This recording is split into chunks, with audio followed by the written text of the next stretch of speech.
berdiri hadapi dunia, saat ku berlari tinggalkanmu, kasihmu selalu ada bagiku. Kau setia di dekatku, kau ada di langkahku. Hanya yang terbaik, terindah kan ku persembahkan. Bersinarlah terang seperti bintang, terangi di hidupku. Haleluya, puji Tuhan. Hai bro and sis profesi muda. Yuk kita kembali lagi dalam ibadah online pada saat ini. Nah, tahu nggak ibadah apa sekarang? Iya, kita ketemu lagi bersama di dalam ibadah crossover. Pada saat ini ibadahnya diadakan secara online teman-teman semua. Karena berhubung pandemi yang masih meningkat grafiknya, jadi kita adakan ibadah secara online. Nah, sebelum itu saya ingin mengucapkan selamat ulang tahun, happy birthday untuk rekan-rekan profesi muda yang berulang tahun sepanjang bulan Agustus. Kiranya kasih Tuhan selalu menyertai saudara semuanya. Baik, sebelum kita ibadah, kita mau berdoa terlebih dahulu. Ayo kita berdoa bersama-sama. Bapa yang baik, dalam nama Yesus, terima kasih atas kemurahan kasih-Mu kami ada sampai saat ini. Kami sangat rindu untuk memuji, memuliakan nama-Mu pada saat ini. Kiranya Allah Roh Kudus pimpin ibadah ini dari awal, pertengahan, hingga akhirnya. Terima kasih Tuhan, kami siap untuk memuji, memuliakan nama-Mu dalam nama Yesus. Haleluya. Amin.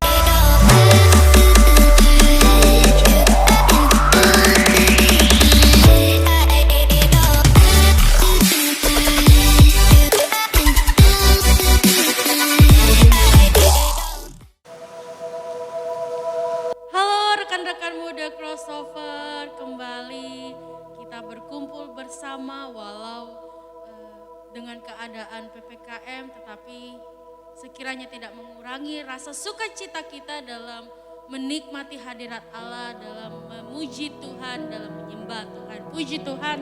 Mari saudara, sebelum kita memuji dan menyembah Tuhan, terlebih dahulu kita akan mau berdoa untuk membuka ibadah pada saat hari ini. Mari tundukkan kepala, kita akan berdoa. Segala pujian syukur hanya bagi nama-Mu Tuhan. Terima kasih atas kesempatan yang indah yang telah Kau beri bagi kami Tuhan Yesus. Tuhan, pada saat hari ini kami akan mau memuji nama-Mu. Kami akan mau bersorak-sorai, berglori bagi nama-Mu Tuhan. Engkau urapi kami semua, Engkau memberkati ibadah ini dari awal pertengahan hingga firman Tuhan yang akan disampaikan oleh hamba-Mu. Kiranya Engkau yang memberkati semuanya, Engkau yang beracara Tuhan. Terima kasih Tuhan Yesus, kami siap untuk memuji nama-Mu hanya di dalam nama Tuhan Yesus Kristus.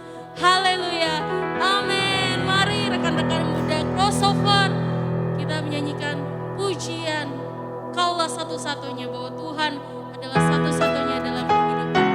Amin.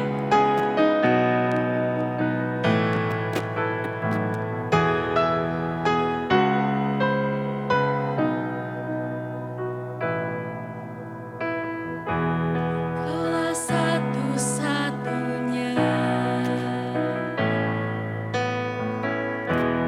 sumber dari segalanya. Kau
Sebelumnya kita mau angkat pujian yang menyatakan bahwa Tuhan yang membuat setiap jalan dalam kehidupan kita.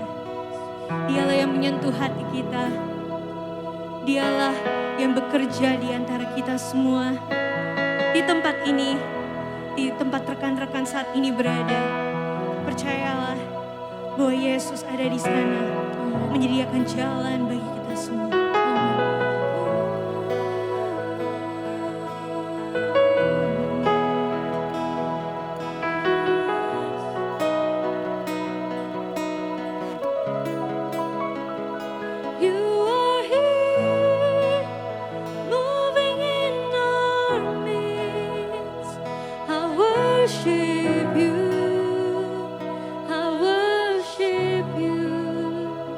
You are here.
kita percaya bahwa ketika kita tidak melihat, ketika kita tidak merasakannya, tapi kita bisa merasakan bahwa kuasanya itu bekerja.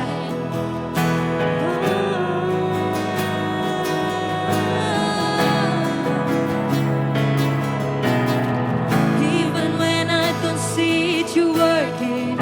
Even when I don't feel it, you working. You never stop working. You never stop working.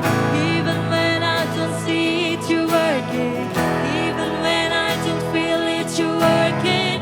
You never stop working. You never stop working.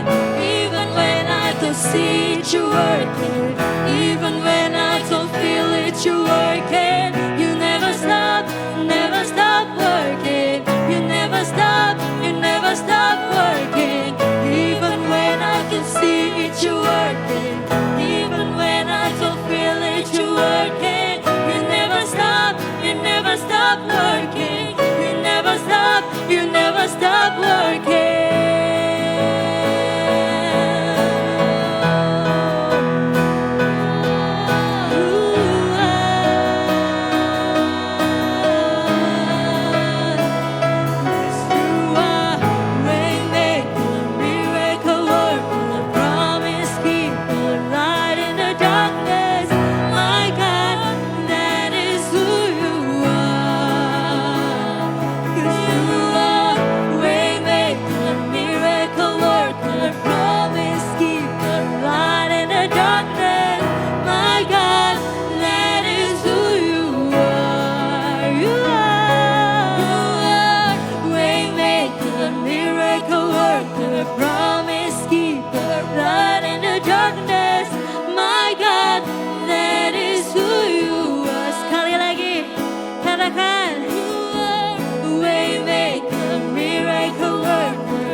kasih buat malam yang luar biasa ini Tuhan. Kami sudah mengangkat setiap pujian kami kepadamu Tuhan. Kini saatnya kami mau mendengarkan firman-Mu. Engkau yang bekerja atas hamba-Mu Tuhan. Kiranya firman-Mu Tuhan yang Kau sampaikan pada kami pada malam hari ini dapat merema dalam hati kami, dapat menjadi teladan kami, dapat menjadi pegangan kami dalam kami menjalani setiap kehidupan kami Tuhan. Engkau tutup bungkus kami semuanya dalam kuasa darah-Mu Tuhan. Ini doa kami Tuhan, hanya di dalam nama Tuhan Yesus Kristus. Haleluya. Amin.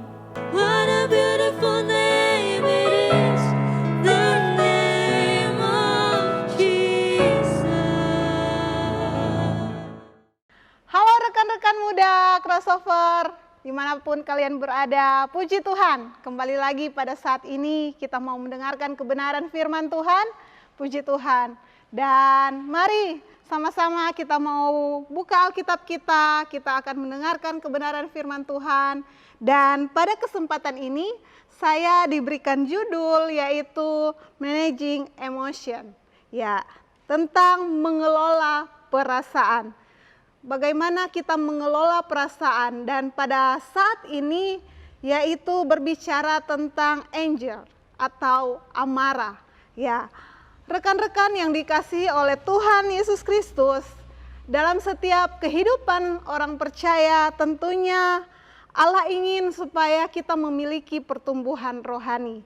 Dan tujuan Allah supaya kita menjadi orang-orang yang dewasa secara rohani. Dan hal ini tentunya memiliki proses yang begitu berkelanjutan, ya. Proses yang tidak pernah berhenti dalam diri seseorang untuk menuju suatu pertumbuhan yang rohani. Selain itu, kita juga dapat melakukan hal-hal yang tentunya menyenangkan hati Tuhan, dan itu dapat terlihat dari bagaimana cara kehidupan kita, ya, mulai dari kita bersikap, mulai dari kita berkata-kata terhadap yang lain tentunya, dan itu dapat terlihat bagaimana kita mengelola perasaan kita, yaitu perasaan marah, ya, perasaan marah. Di sini berbicara tentang perasaan marah supaya kita benar-benar dikatakan sebagai orang yang dewasa secara rohani. Nah, rekan-rekan yang dikasihi oleh Tuhan, baiklah kita akan melihat apa arti dari amarah sendiri. Ya, amarah ini adalah suatu bentuk emosi, ya, emosi yang boleh dibilang ini sangat wajar dan tentunya sangat boleh dibilang sehat, ya, terjadi dalam diri seseorang. Ini tidak pernah dipikirkan atau direncanakan, tetapi ini secara langsung terjadi dalam diri seseorang. Jadi ini perasaan emosi ini merupakan perasaan yang terjadi dengan begitu cepat, terjadi dalam kehidupan seseorang.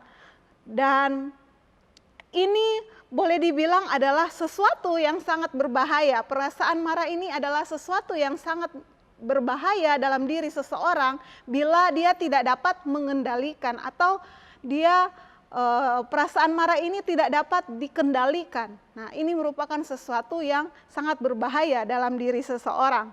Nah, kita akan melihat penyebab dari kemarahan itu. Mengapa seseorang tiba-tiba marah atau mengapa dalam diri seseorang itu ada kemarahan, ya. Sebagai contoh tentunya yang pertama kita cenderung sebagai manusia cenderung berpikir negatif terhadap orang lain. Nah, dari pikiran yang negatif itu maka akan timbul suatu bentuk kemarahan dalam diri seseorang. Dengan cara dia mungkin cepat mempersalahkan orang lain atau dia cepat mengambil kesimpulan terhadap suatu masalah yang terjadi. Dan tentunya yang paling penting di sini seseorang itu mulai terobsesi pada apa yang harus dan seharusnya dapat terjadi. Dan ini yang memicu kemarahan, ya. Kemarahan yang terjadi atau yang dialami oleh orang itu, ya. Kita melihat apa pandangan dari Alkitab tentang kemarahan. apa sih pandangan Alkitab tentang kemarahan? Ya, dalam menangani kemarahan ini merupakan suatu topik yang sangat penting yang terjadi dalam kehidupan kekristenan. Sehingga kalau kita melihat banyak konselor Kristen dalam mereka menangani orang-orang yang datang kepada mereka, mereka menyatakan bahwa 50% dari orang-orang yang datang untuk konseling itu memiliki masalah yang berhubungan dengan kemarahan, ya. Karena akhir-akhir ini banyak orang yang bergumul dengan hal itu. Banyak orang yang bergumul dengan hal itu. Mungkin dalam kehidupannya dia tidak bisa mengendalikan kemarahan itu. Nah, itu yang terjadi dalam kehidupan kekristenan pada saat ini. Dan secara alkitabiah, kemarahan adalah suatu energi yang diberikan Allah untuk membantu kita dalam memecahkan masalah. Jadi kemarahan di sini kalau kita melihat di Alkitab, ini merupakan satu energi yang diberikan Allah untuk kita memecahkan masalah. Nah, bukan berarti tadi seperti saya bilang bahwa kemarahan itu adalah sesuatu hal yang dapat merugikan orang lain jika kita tidak dapat mengendalikan itu. Nah, contohnya yang pertama kita melihat di dalam Galatia 2 ayat yang ke-11 sampai yang ke-14. Di sana ketika Paulus menentang Petrus karena memberi teladan yang salah. Nah, ini merupakan satu contoh yang Tuhan berikan dalam memecahkan sebuah masalah. Yang kedua, kita melihat atau rekan-rekan muda sudah mengetahui bagaimana kemarahan Yesus ketika dia ada di Bait Allah. Ya, ketika Bait Allah dicemari, Bait Allah Yerusalem dicemari, kita lihat bagaimana Tuhan Yesus marah pada saat itu. Kalian bisa baca di dalam Yohanes 2 ayat yang ke-13 sampai yang ke-18. Dan contoh-contoh ini tidak terkait dengan pembelaan terhadap diri sendiri, melainkan ini merupakan pembelaan terhadap orang lain atau merupakan sebuah prinsip, ya, sebuah prinsip yang tentunya harus ditegakkan, ya. Dan sebuah kemarahan akan menjadi salah bila dimotivasi dengan kepentingan pribadi. Ya, kemarahan itu akan menjadi salah dalam diri seseorang kalau dimotivasi dengan kepentingan pribadi. Ketika tujuan Allah itu yang Tuhan berikan dalam kehidupan manusia diselewengkan atau kemarahan itu dibiarkan berlarut-larut. Yang tadinya mungkin hanya ingin menyelesaikan masalah, tetapi karena dia tidak bisa mengendalikan emosinya, amarahnya itu, yang terjadi apa? Yang terjadi malah mengakibatkan masalah. Ya, seperti yang dikatakan di dalam Yakobus 1 ayat yang ke-20 di sana, amarah manusia tidak mengerjakan kebenaran di hadapan Allah. Jadi sesuatu yang mungkin ingin menyelesaikan masalah, tetapi itu akan dia yang tidak dapat mengendalikan emosinya, itu akan membawa masalah. Nah, itu yang sangat berbahaya dalam kehidupan setiap manusia. Di dalam Amsal 29 ayat yang ke-11 di sana dikatakan bahwa orang bebal melampiaskan seluruh amarahnya, tetapi orang bijak akhirnya meredakannya. Kemarahan akan menjadi dosa bagi setiap umat manusia ketika kita membiarkan itu ada dalam kehidupan kita, sehingga kita menjadi orang-orang yang tidak dapat terkendali, dan hasilnya, dampaknya adalah orang-orang yang di sekitar kita akan terluka dengan sikap kita, dengan perkataan kita, yang artinya kita di sini melampiaskan amarah kita kepada orang lain, sehingga seringkali dalam kehidupan kita sebagai manusia itu terkadang tidak terkendali, dan konsekuensinya itu tidak dapat diperbaiki lagi. Dan kita membiarkan amarah itu ada dalam diri kita. Nah, rekan-rekan muda yang dikasih oleh Tuhan, di dalam Efesus 4 ayat 26 sampai yang ke-27 di sana juga dikatakan, apabila kamu menjadi marah, janganlah kamu berbuat dosa.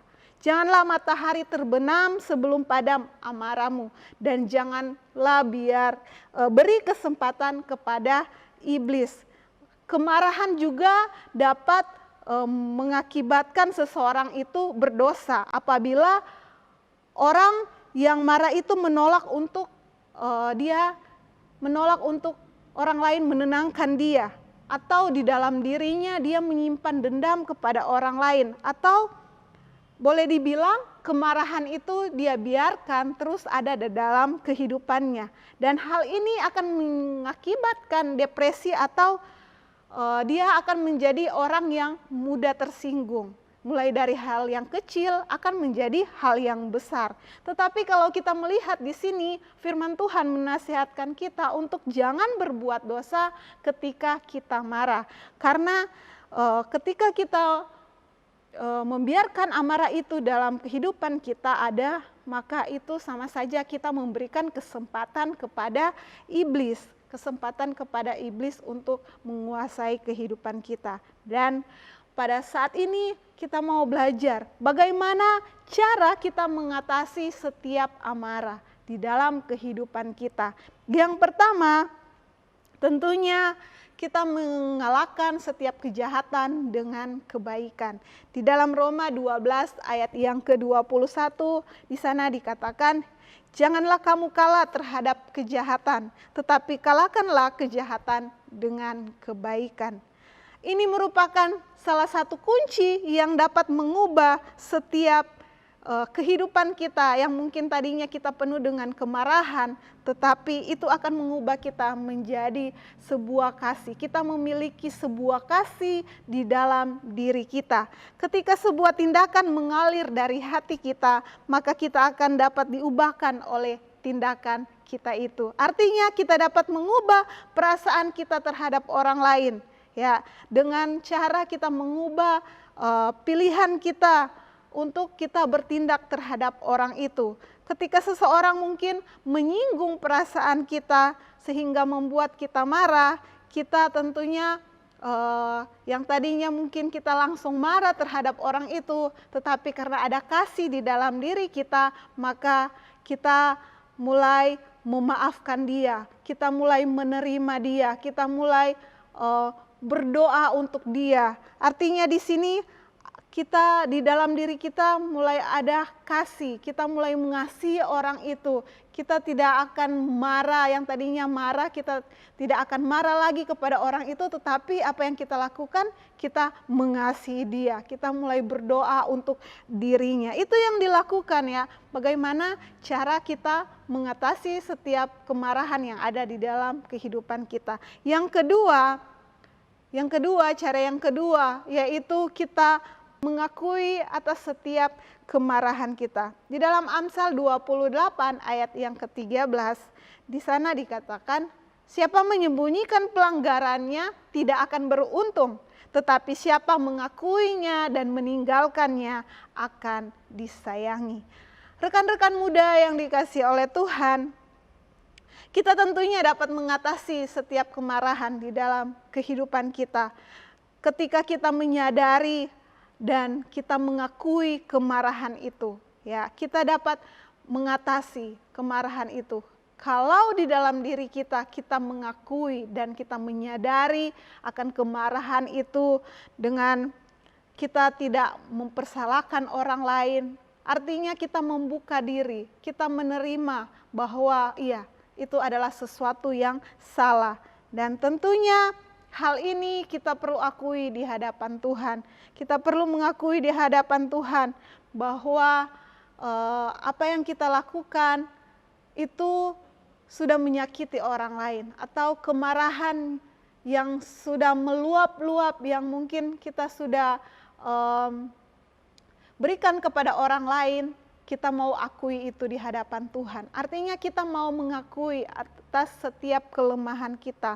Dan tentunya kita jangan mempersalahkan orang lain. Kita jangan membenarkan diri kita. belajar untuk mengakui bahwa itu adalah sesuatu yang salah. Kita mengakui di hadapan Tuhan, kita mohon ampun kepada Tuhan. Karena apa? Tuhan bilang bahwa sesuatu yang tersembunyi harus kita utarakan kepada Tuhan. Kita harus nyatakan kepada Tuhan, kita harus mengakui dan tentunya kita segera meninggalkan hal itu. Begitu juga dengan setiap kemarahan dalam kehidupan kita. Setiap manusia tentunya memiliki emosi yang seperti itu, memiliki kemarahan, ya. Dan kita mau belajar untuk mengakui setiap kemarahan kita itu di hadapan Tuhan. Kalau kita sudah bisa untuk mengelola setiap perasaan amarah itu di dalam kehidupan kita, maka ada manfaat yang akan kita terima di dalam kehidupan kita. Ada manfaat yang akan kita dapatkan sebagai orang-orang yang percaya, yang tentunya ini menyenangkan hati Tuhan. Tuhan melihat bahwa ada perubahan dalam kehidupan anak-anaknya. Dalam Amsal 14 ayat yang ke-29 di sana dikatakan orang yang sabar besar pengertiannya. Tetapi siapa cepat marah membesarkan kebodohannya.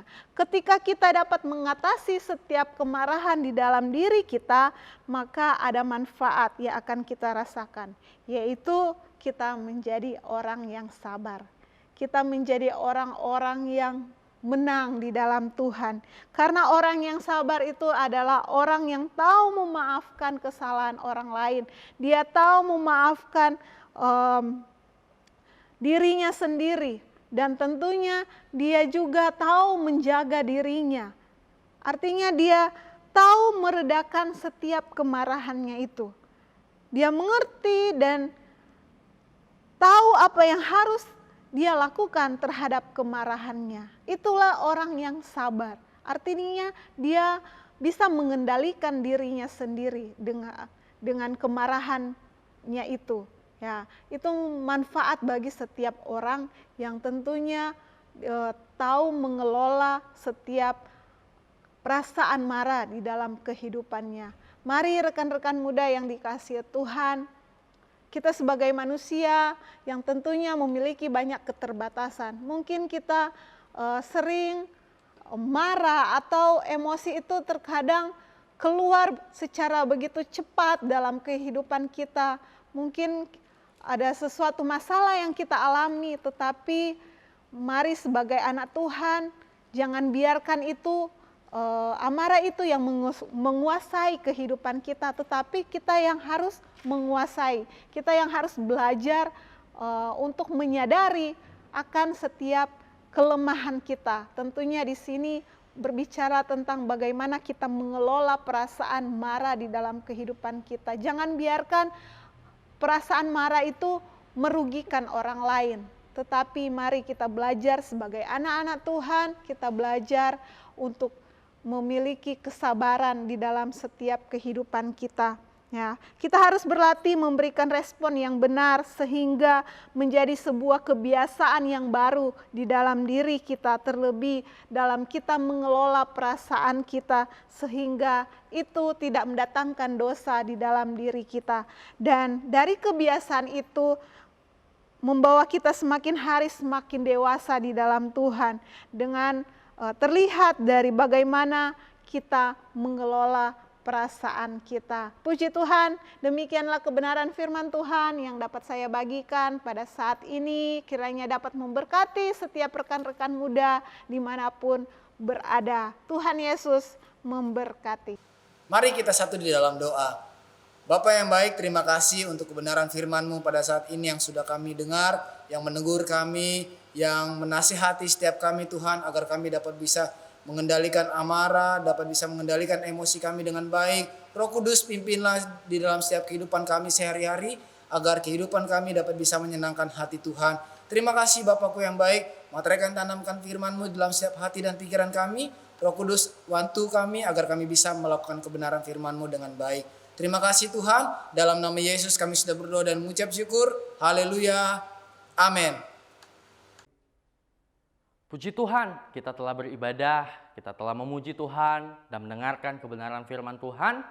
Kini sebelum kita mengakhiri ibadah kita, saya mau memberikan informasi dan mengajak rekan-rekan sekalian untuk terus bergabung dalam ibadah kemah crossover yang akan diadakan setiap hari Kamis jam 7 malam sesuai dengan area dan fasilitator masing-masing. Nah, untuk informasi lebih lanjut, rekan-rekan dapat menghubungi fasilitator kemah masing-masing untuk informasi tentang kemah. Terima kasih dan mari kita tundukkan kepala, kita berdoa. Terima kasih Tuhan Yesus, mengucap syukur buat ibadah yang diberkati oleh Tuhan. Dan di malam hari ini sebelum kami mengakhiri dan kami akan berpisah satu sama lain dari persekutuan kami yang indah, kami mau berdoa bagi rekan-rekan crossover, bahkan setiap pekerjaan dan studi mereka kiranya Tuhan buat berhasil dan Tuhan jadikan mereka terang dan alat kemuliaan Tuhan di mana saja Tuhan tempatkan dan percayakan mereka. Berdoa bagi setiap keluarga, rekan-rekan crossover, kiranya Tuhan jaga, lindungi, jauhkan dari mara bahaya, tetapi limpahkan dengan damai sejahtera dan sukacita dari Allah. Terima kasih Tuhan Yesus, kini kami telah mengakhiri ibadah kami dan kami siap terima berkat dari Allah Bapa. Terimalah berkat dari Allah dan cinta kasih dari Tuhan Yesus Kristus dan persekutuan dengan Roh Kudus yang akan menyertai kita mulai hari ini sampai Maranatha. Di dalam nama Tuhan Yesus Kristus, haleluya, amin.